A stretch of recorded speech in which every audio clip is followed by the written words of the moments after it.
Halo teman-teman, apakah kalian tahu pengolahan data IoT itu berupa apa aja sih? IoT memberikan kontribusi besar dalam pengumpulan, pemrosesan, dan analisis data secara cepat dan akurat, memungkinkan pengambilan keputusan yang lebih baik dalam proses pengumpulan data. Terdapat yang pertama, ada pendeteksian fenomena. Sensor yang mendeteksi perubahan di lingkungan seperti peningkatan suhu atau gerakan.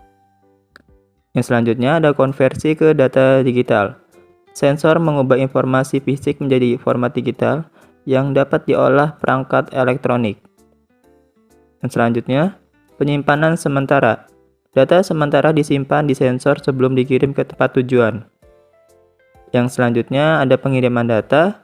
Data dikirim melalui jaringan kabel atau nirkabel ke server atau platform untuk analisis lebih lanjut.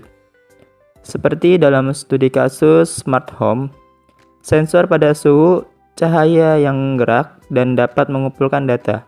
Selain itu, data yang dikirim ke platform mengendalikan perangkat seperti lampu dan AC. Dan analisis data mengidentifikasi pola penggunaan untuk efisiensi energi. Pengiriman data adalah langkah krusial setelah pengumpulan data.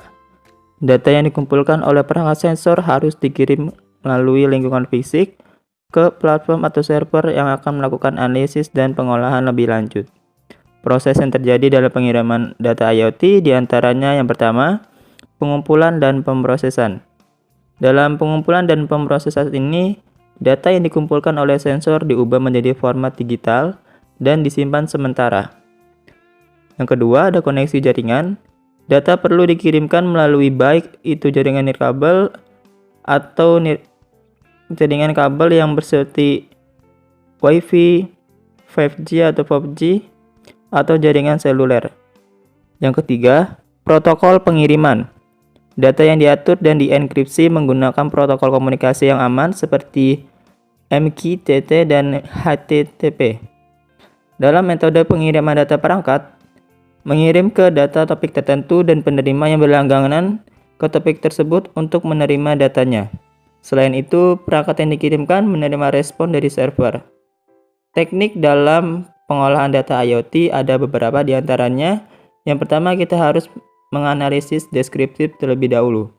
Dalam analisis ini meringkas dan menggambarkan karakteristik dan secara statistik. Kemudian analisis prediktif. Dalam analisis ini menerapkan algoritma untuk meramaikan perubahan masa depan berdasarkan tren historis.